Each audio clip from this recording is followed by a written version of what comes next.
Well, good morning, BridgeWay. My name's Kyle. If you don't know me, I'm a part of the team here. We're again honored that you chose to be here today with us as we are in the last week of our series called Frantic. We're going to talk a little bit more about that today as we kind of close that conversation. But before we do that, I just want to just follow up what Ann said about Easter. Man, we are so excited about it. And I just want to say thank you for all of those of you who have already signed up to help and volunteer. We couldn't do it without you.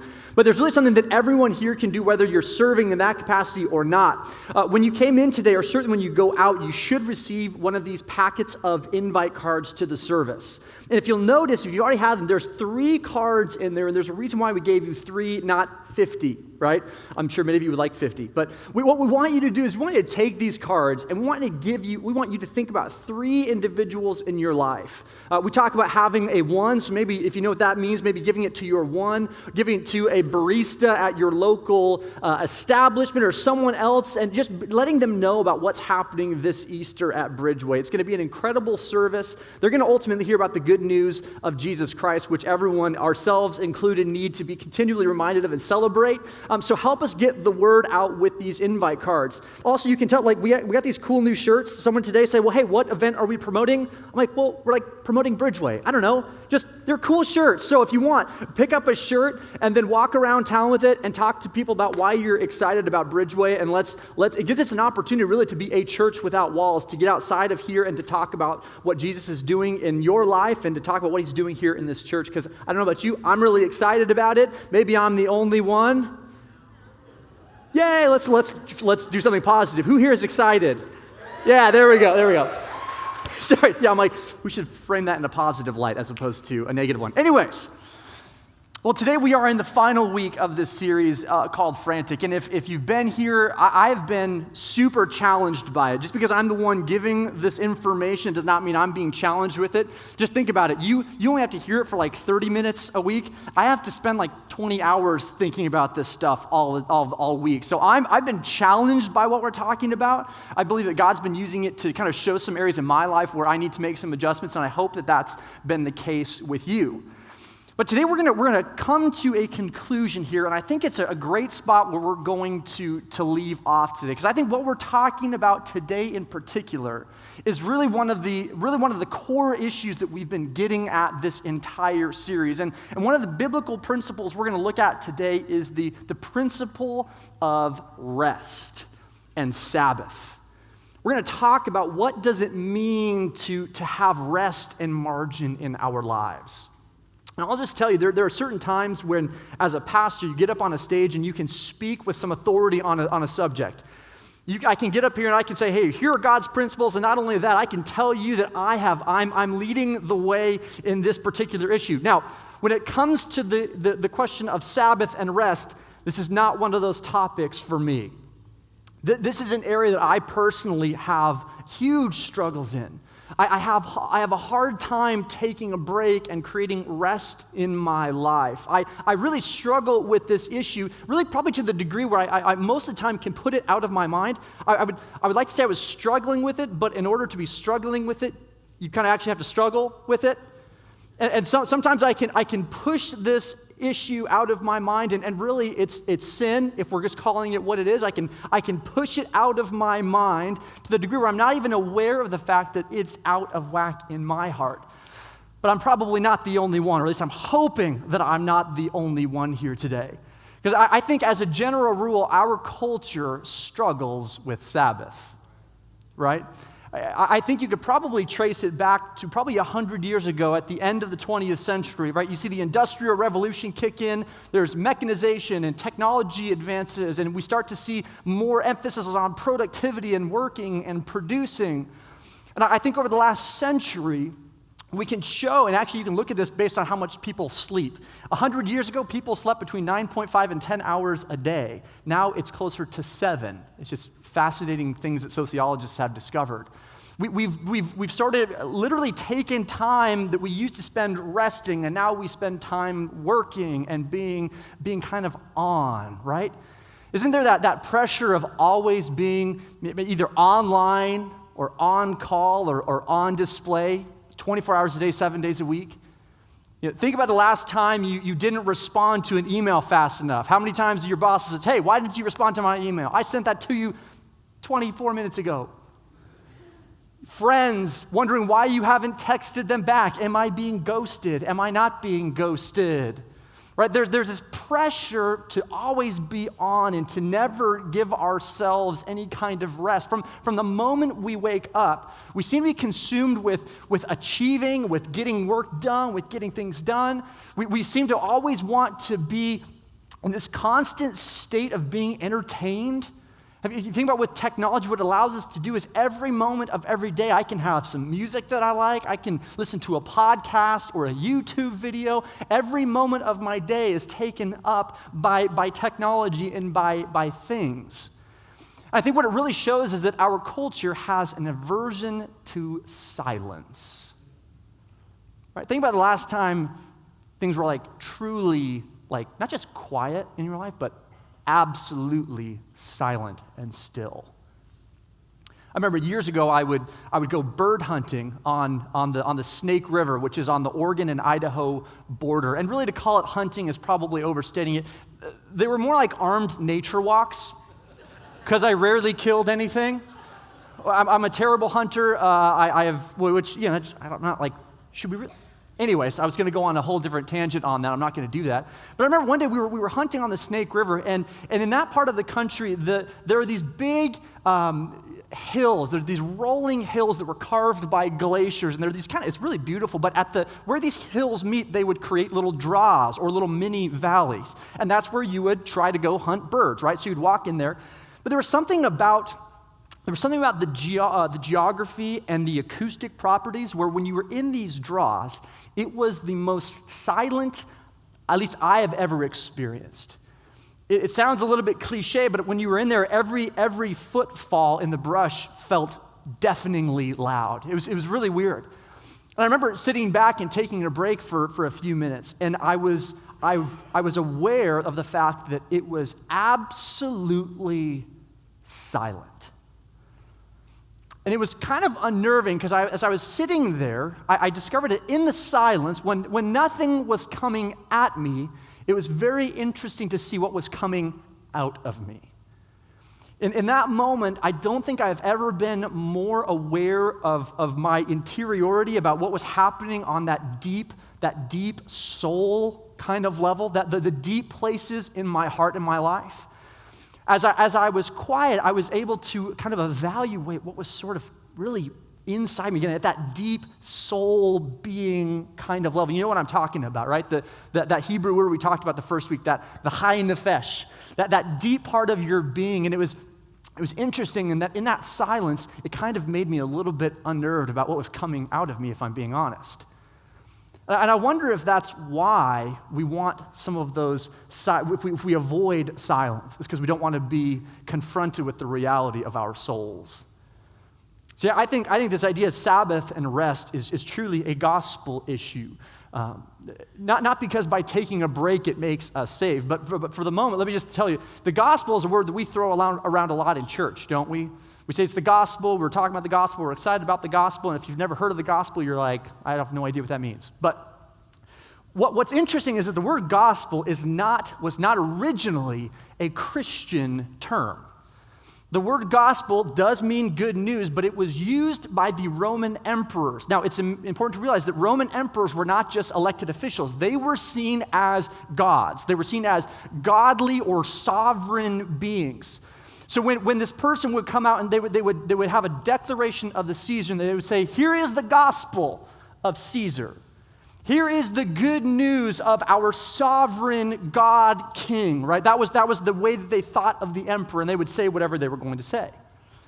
Now, in the first century, these Christians come along the scene, and they actually are insisting that this Jesus is sovereign, that he is Lord, that he is in fact God, and it's now the gospel of Jesus. And so they reappropriate this term that was originally meant for the emperors as a way to subvert that, say, hey, you know what? Caesar is not God. Jesus is God. He is Lord. He is supreme. So that's where this kind of word gospel comes from. But what's interesting, though, is we have to realize that gospel, when you say the gospel, it's always followed by a blank. The gospel of Caesar. The gospel of Jesus. Now, we could also say the gospel of success, the gospel of technology, the gospel of wealth, in a sense, that thing that is supreme in our life, the good news, the thing that's giving us what we need.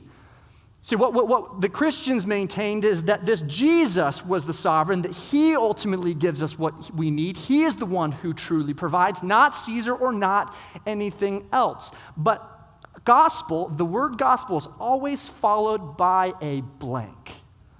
The Sabbath, in a sense, allows us to answer that question.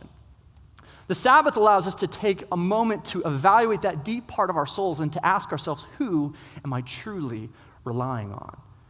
We started the series by talking about who is our shepherd. The Sabbath allows us to answer that question. And I wonder if we like to fill our lives with so much stuff.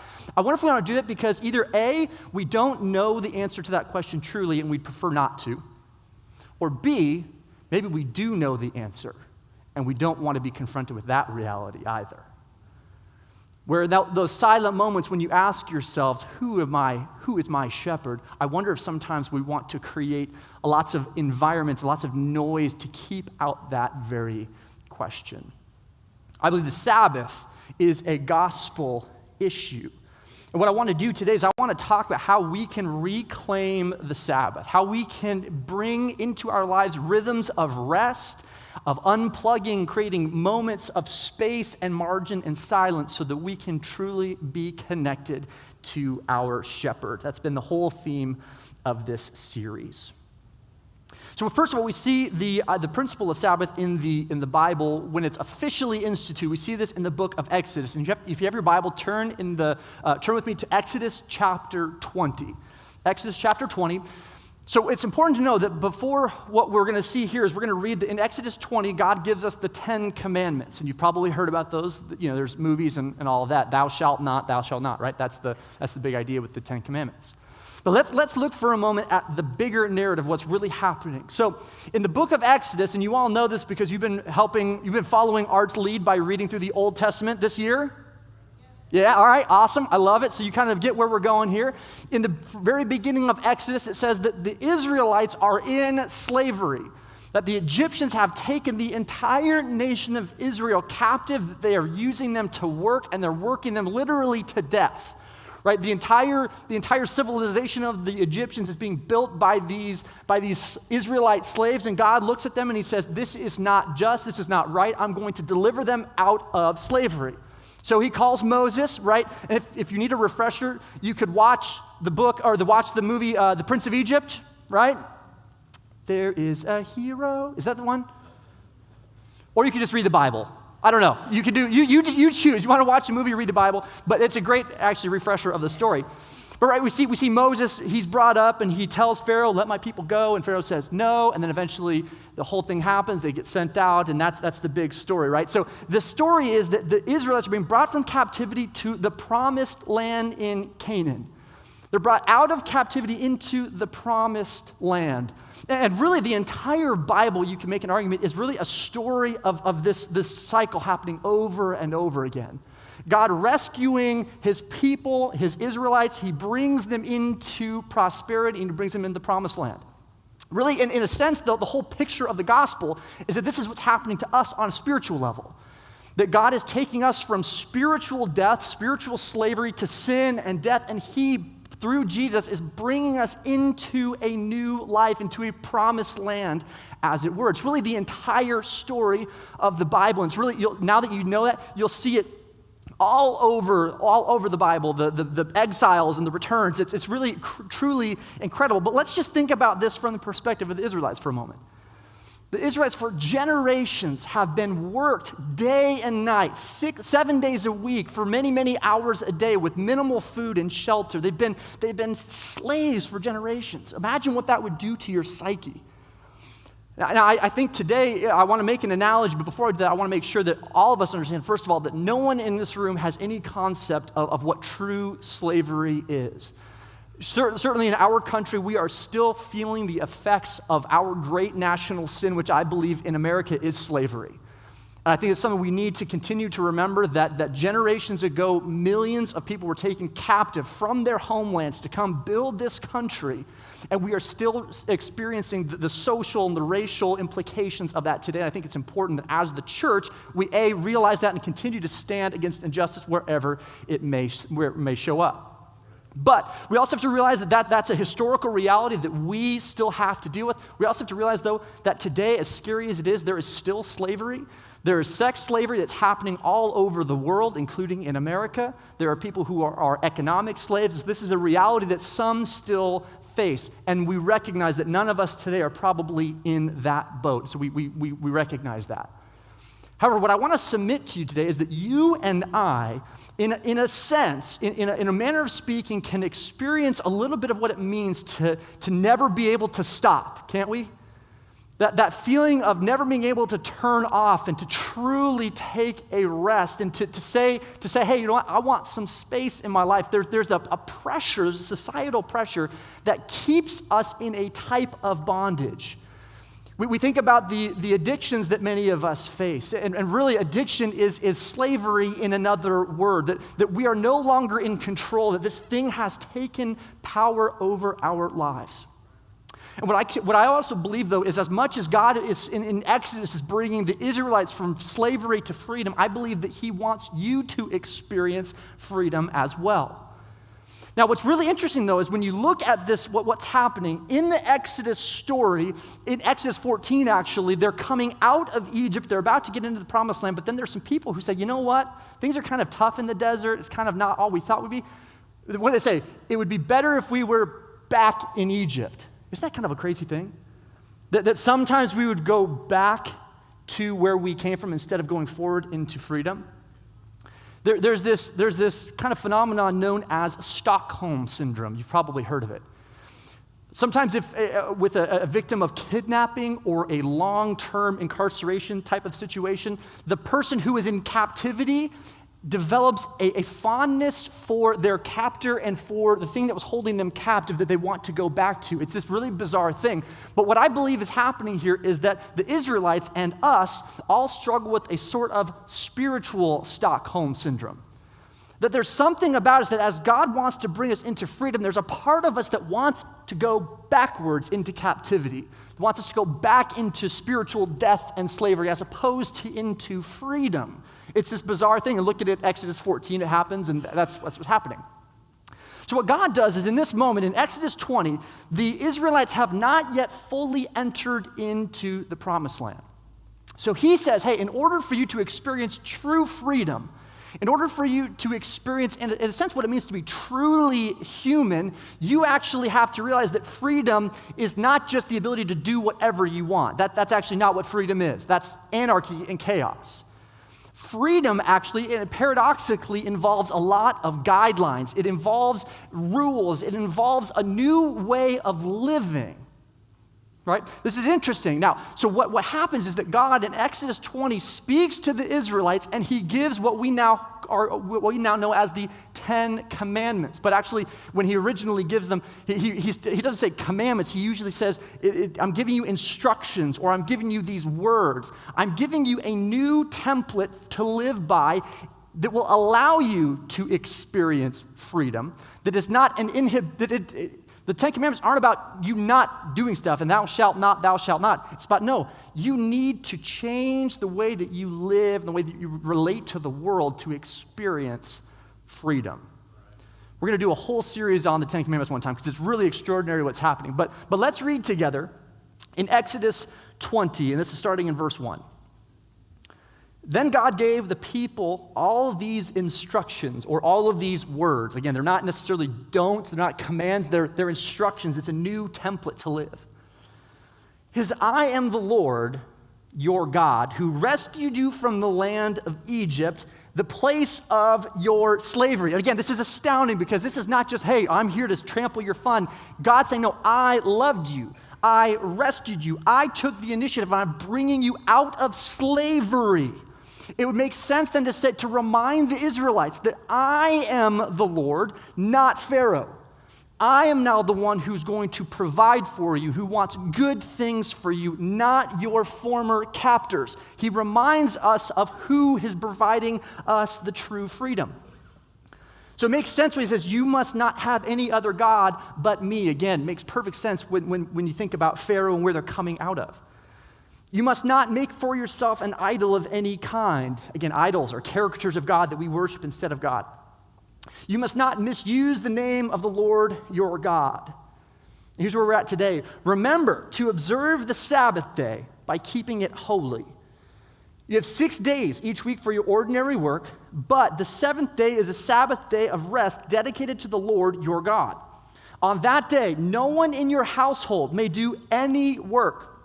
This includes you, your sons, daughters, male and female servants, your livestock. Apparently your donkeys can't even do work.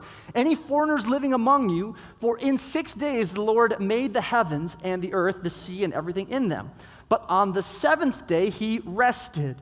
That is why the Lord blessed the Sabbath and set it apart as holy. And he continues. He says, you need to honor your father and mother. You must not murder. You must not commit adultery. You must not steal. You must not falsely testify against your neighbor. You must not covet your neighbor's house or anything else that belongs to your neighbor. So he gives us these instructions or these commands. And now that we can think about it, not as a list of don'ts, a bunch of things we can't do, it's actually a template for us experiencing freedom. Again, that totally changes, at least my perception of what I used to think the Ten Commandments were. You know, it's almost like this. Can you ever think of a time where you came out of a dysfunctional relationship or a really unhealthy work environment or something along those lines?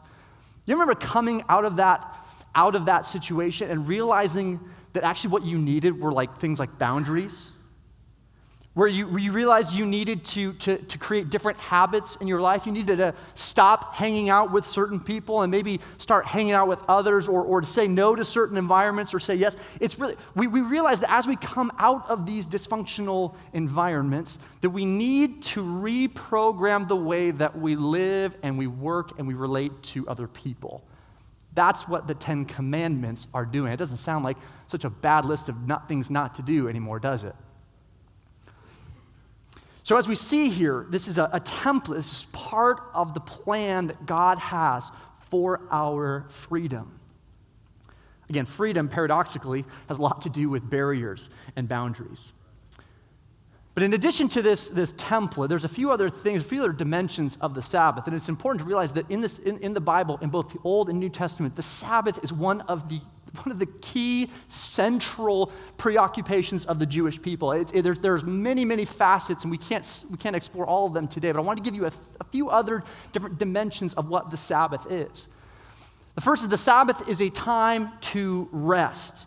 Read with me in Genesis 2, verse 1. So the creation of the heavens and the earth and everything in them was completed. On the seventh day, God had finished his work of creation, so he rested from all his work.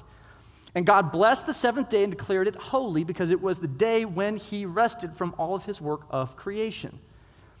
And though this isn't explicitly called the Sabbath here, we see that in the very creation account, God is building into his own universe rest and Sabbath and taking time off. And I'll tell you what, if God needs to take a break, just saying. God says, I'm blessing this day because I did not do any work on it. And that's kind of a crazy thing. He blessed the day that nothing happened. When was the last time we did that in our lives? When was the last time, first of all, you maybe had a day that you could maybe call a Sabbath? And when was the last time you said, you know what, that is a blessed day? I don't know about you, but if ever I have those days, maybe it's Saturday, where I was just able to kind of just chill and just enjoy and truly relax, I always feel this need to lie about it. How was your week? How was your day yesterday? Oh, I just did nothing. I just experienced. No, I say, well, I try to make something up. I try to say, well, I wasn't being lazy. I don't want you to think I'm lazy. I want you to think I did something important. So I'll try to make something up or make it seem like it's something else. It's weird how we do that. But God blessed the day where nothing happened. He blessed the day where he said, I, being all-powerful, all-sovereign, the creator of all the cosmos, am choosing to just rest. It's a time to rest. It's also a time to reflect. It's interesting that the Sabbath is not about being a spiritual couch potato. Read what it says here in Genesis 1:29. It says, "Then God looked over all he had made, and he saw that it was very good. And evening passed and morning came, making the sixth day." It's interesting that he takes back, and there's this implication that the Sabbath has more than just like, you're not just trying to lower your blood pressure and your heart rate on the Sabbath. It's a time to actively recognize the good things God has done. It's a time to participate in creation. It's a time to recognize the gifts that he has given us. It's this kind of this picture of being kind of an active participant as opposed to just a casual observer just kind of sitting around. Yesterday on Friday, I went on a hike and I wanted to get out, and so I strapped on my backpack and I went to the North Shore Trails. Right, you know where those are? Right up here on 2499. And so I'm walking around and I did 10 miles and I burned 1,000 calories. But as I was walking, I had my headphones in, I was listening to music, and eventually I just turned it off. And I just decided I'm just going to walk. And in that moment, I really felt like I was Sabbathing. Not because I wasn't exerting effort, because obviously I was, but I was able to intentionally enjoy what God has done, both on a creation level, just being out in the trees, and that was great, but I was also just thinking about my family. I'm thinking about the blessings that God has given me, just the goodness of who God is. It was a time for me to reflect on that intentionally, and it's really hard to do that when we're going and going and going and going with noise and media going all day and night. It's also a time to remember. In Exodus 31, read with me. It says, "Tell the people of Israel," this is in verse 13, "Tell the people of Israel, be careful to keep my Sabbath day. For the Sabbath is a sign of the covenant between me and you from generation to generation. It's given to you so you may know that I am the Lord who makes you holy. You must keep the Sabbath day, for it is a holy day for you." See, what God is doing here is he's telling his people, remember me. Remember what I have done for you. Remember the covenant that I have made with you and with your forefathers. He's saying, remember. And you can see if you read the Old Testament, that's a common refrain. God talks to the people through prophets. He says, remember who I am. Remember what I have done. Remember that I brought you out of Egypt. And what did the Israelites do time and time and time and time again? They forget. They forget who God is. They forget that he was the one who rescued them from captivity, and they ultimately start serving other gods. And guess what? Things predictably start going really, really wrong for the Israelites. Because they're evil? No. Because they forgot who God was. He's saying the Sabbath is a time to say, aha, I remember that God is the one who delivered me. He's the one who is setting me free. He's the one who has conquered sin and death. Sabbath is a time to rest, to reflect, and to remember. Coincidentally, it's interesting, it's kind of, again, a funny little paradox. That isn't rest sometimes very just hard to do? Isn't rest very counterintuitive? Doesn't it take a lot of work to rest?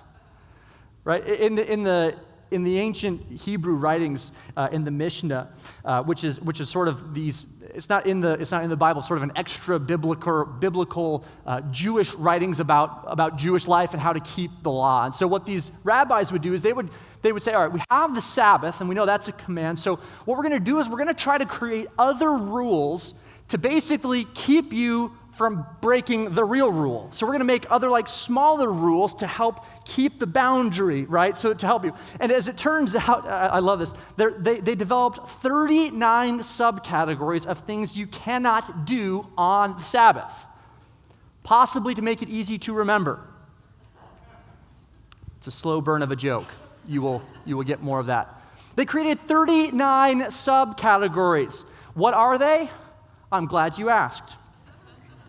They are plowing the earth, sowing, reaping, binding sheaves, threshing, winnowing, selecting, grinding, sifting, kneading, baking, shearing wool, washing wool, beating wool, dyeing wool, spinning, weaving, making 2 loops, weaving 2 threads, separating 2 threads, tying, untying, sewing stitches, tearing, trapping, slaughtering, flaying, tanning, scraping, marking hide, cutting hide to shape, writing 2 or more letters, erasing 2 or more letters, building, demolishing, extinguishing a fire, kindling a fire. What if the fire was already going? I don't know. Putting the finishing touch on a subject, and my personal favorite, transporting an object between private and public domains or over 4 cubits within the public domain. That's our application for today. You are dismissed. Now, it kind of puts into perspective how hard it is to rest, how counterintuitive it is to rest. It's almost as if we need to be made to lie down. You remember in Psalm 23, it says that this good shepherd leads his sheep, and God is the shepherd, we are the sheep. A good shepherd leads his sheep not just into the appropriate context, not just by streams and green pastures, but he makes his sheep lie down. It's almost like this, you have to hold us down in order to get us to rest. But what it says is that when we are brought into those environments, when we do rest, remember that deep place, your nephesh is restored. You're brought back into the right relationship between you and your shepherd. It's where we began, and it's where we're going to end. It's the question of coming back to that place. Are we connected to the shepherd? Do we have what we need because we're trying to earn it, or do we realize we have what we need because we're connected to the one who can truly provide? So as we close today, I want to give you 3 principles, 3 things to kind of make this a little bit more real in your life this week and as we move on. Really, it's about instituting rhythms of rest and rhythms of Sabbath. And if you're taking notes, just write this down. It's super simple. Just say Sabbath daily. Sabbath daily. Sabbath can be a verb and a noun, which I love. We're going to take time to rest and create stillness and silence each and every day. Maybe for you that means when you get up, instead of, gosh, how often do we just go right to this? Anyone? You turn on your favorite podcast or your news program, simply say no. Say, hey, you know what? Today, I'm going to take some time to be just silent. I would even argue, don't pray, don't read the Bible, just for a moment, just sit somewhere, find a couch or a chair or a closet, and just be still. The Jewish rabbis, you see they have that shawl oftentimes. What they would do is, you know when Jesus talks about the prayer closet? He's not talking about a closet. What they would do is they would take their shawl and go like this, and they called that their prayer closet. I love it. And it says, take something and just shut off the world for a few minutes each day. Sabbath daily. Also write down, Sabbath weekly. You need to find, and I would say, I'm not going to say it has to be on a Friday or Saturday or Sunday, whatever it is, but find time each and every week to set aside a day where you just choose to do what we've talked about, where you remember, where you rest, and where you reflect. I listened to a great blog post a little while ago. My wife actually showed it to me, and she said what they said, don't set aside Saturday for chores and errands. Because again, the average American, we learned this last week, if you have a full-time job, you work between 47 and 55 hours a week in your 40-hour work week, right? Don't spend your day off working. Just because you're fixing your hedges or your lawn, that's work. If anyone knows that, at least I believe it's work. I get no pleasure out of that whatsoever. Anyways, they say, hey, do chores, do errands, do it during the week, and give yourself time in the week sometime. Set aside a day to truly rest and to Sabbath. Do it on a weekly basis. I also love this that in Exodus, in Exodus 31, God gives the Israelites another set of commands. And it's interesting. The section is called something to the effect of rules for just living. And then he gives us some more commands. And let me just read it for you. It's in Exodus 23, I apologize. 23. It says, plant and harvest your crops for 6 years, but let the land be renewed and lie uncultivated during the 7th year. Then let the poor among you harvest whatever grows on its own. Leave the rest for wild animals to eat. The same applies to your vineyards and your olive groves. What on earth are we talking about here? What this is saying is that as the Israelites practice agriculture, right, they rely on the land for their food. It says every 7 years, so every 7 days, you take a rest. Every 7 years, they say, take your fields and don't plant anything. It's called letting the land lie fallow. Letting the land lie fallow. The reason for that is if you are a farmer, you know this, that if you continually plant crops in the same field and you never give it rest, what eventually happens to the soil? It dies. All of the nutrients, all of the things that plants need to survive are eventually taken out of the soil, and you're left with dust and rock that nothing can grow in. It's interesting that the same agricultural principle applies to our lives, doesn't it? There are some of you who have, as it were, been planting and harvesting so many times in your own lives, you're finding that there's not much left to give. What God is telling us is, hey, on a seasonal basis, I'm not saying this is every 7 years, but really on a seasonal basis, you need to say, hey, I am just going to say the letter word that none of us like to say. It is N-O, no. I am choosing on a seasonal basis to let the soil of my soul lie fallow. So many of us cannot say no to things. And they're not even bad things. I'm not even saying it's bad things. Do you want to serve on the PTA this quarter again? Sure, yes. Do you want to start a soccer league? Yes. Do you want to do this? Yes. We need to learn to say no for the sake of the Sabbath. You have to say, you know what, this is a time in my life where I just need to take a step back, and I need for my soul to just lie fallow and to be reinvigorated and to have nutrients and health and life being brought back into my life. You get where I'm going with this? So sometimes it's about saying, you know what, to the PTA, I'm just going to say no for now. Love what you're doing, appreciate it. For the extra shift at work, I'm just going to say no. And I know you might need some help, but I just can't do that for you right now. When someone at BridgeWay says, hey, can you sign up to volunteer? You say yes.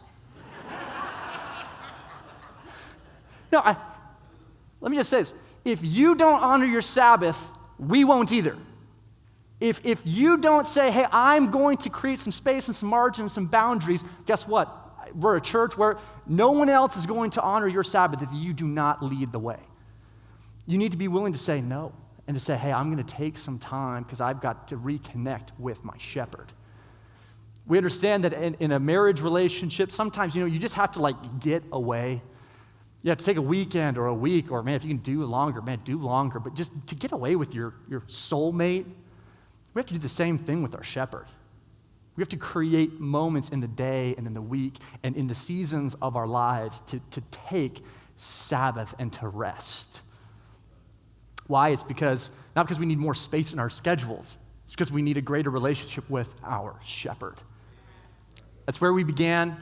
I think that's a pretty good place to end as well. Let's pray as we close.